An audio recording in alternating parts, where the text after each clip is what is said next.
suppose this wants something from the internet, so we cannot provide. These are all private IPs, not public IPs. They cannot talk to the internet by using this private IPs. They need to have they need to have public IPs to talk to it. But owning each and every public IP cost more money. So we cannot provide. Suppose we have 30 subnets, we cannot provide 30 public IP. It will be cost ineffective and very much it will be hard to manage. So we are what we are doing is having one public IP, and NAT is having that IP, and NAT is network in translation something. So if this wants to get something from internet, it will ask him, and it will remember that server subnet 10.0.2.5 wants something like this, and replaces it private IP with its public IP and send it to internet, and get the response from internet and give it back to the 10.0.2.5 subnet. Then I have explained till this, and public IP and NAT, network address translation, private server of one public IP through NAT, and like this, and this is how the actually works. Response, then forward it back, and this is it.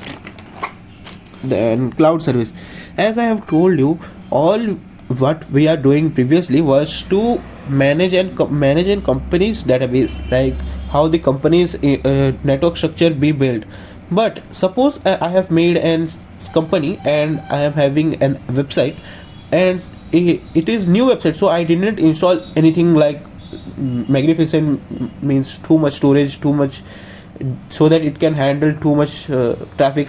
So it is like in basic setup. But suppose my company has launched some offers and too much traffic are coming in, so I need to buy more servers to manage all this traffic, but I do not have the money to do it. I cannot just buy multiple servers at a time and fix it within 10 minutes, 20 minutes. It is not physically possible. We have to purchase it, set it up. It will take months, so it is not possible. So then we came to the conclusion of using cloud services. In cloud services, one company manages all the servers, and our company just rent them out.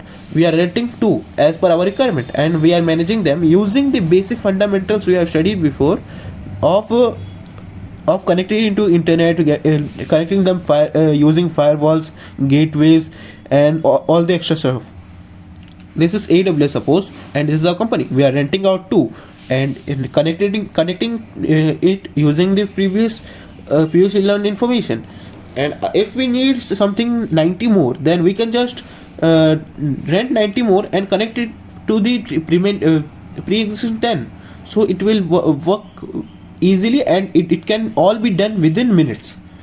And this is AWS, and this is VPC. All we are renting and storing it, our databases, in VPC, virtual private cloud. In here we are managing all this. If we want more servers, so we can just rent him and place it in VPC, and we can manage it.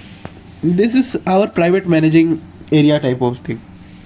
In VPC, this is VPC. These are our private subnet. It is our this is our private, and this is our public subnets. Public subnets are connected to internet gateways, and it is connected to internet. In here we are getting traffics, and it is distributed.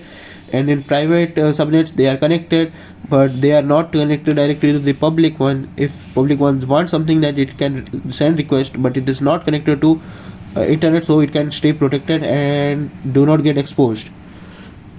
And internet gateways connect all public subnets, and public subnet has route tables, so that it can route to here and everything. And this is how it actually is. Private subnet and public subnet.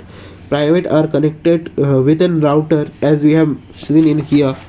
These are connected to some router. Yep, here router, and here NAT. So these are private are connected to NAT. NAT fetches the information from internet. Then just like that, in here private are connected to NAT, and NAT is connected to internet. NAT, here these are NAT, and the NAT are present in public IPs. So, and in public public one also has internet gateways. Internet gateways mean route tables also. Gateways route table, and these are connected to internet. This is how normally works.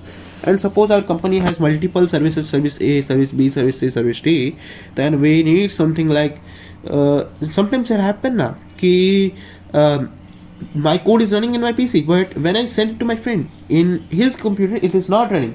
Some error are coming and it is not running. So what we are using is now container. In a container, we place all the code, runtime, libraries, settings, all in one place, and we send it to. So everything our code needs is there, so that it can run easily. And in settings, it will configure the settings as for our code to run, and it will have everything to run, and it will not give error. So we just have to pass on the container, and the container will have everything it needs to run. So no error, nothing. We will not face any error like it is working on my PC but it is not working on yours. So we are not gonna face it. And so suppose we have container. So we have multiple containers. This is like company's web page container. This is company payment container.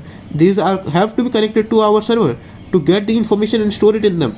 So we are connecting them using this docker run /-p 9090 is to 1990 company's payment. Means this is what our server IP server port, and this is our docker port. We are connecting these two ports with the 1990. So our server 1990 port is connected to the port 1990 of the payment one. This is how connection. And if we are connecting both docker files, we are using bridges for it in same server. That is, in same server, if we are connecting two docker file, we are using bridge. And if there are two servers and each server have the same thing, because suppose we have 90 payment docker files, so we cannot store it in a one server, because it will our server do not have the enough storage. So we have to create another server and have rest in them. So how can this payment docker file connect with this payment docker file? For this we are using virtual network, so that our docker file can communicate with different server placed in different servers freely. So that is how it works. And so in this time we have a challenge managing hundreds of containers. So how can we manage hundred of containers? That's when Kubernetes comes in. Kubernetes manage all the containers, works on pods basics, and each pod contain its own IP. And this is Docker related to this something.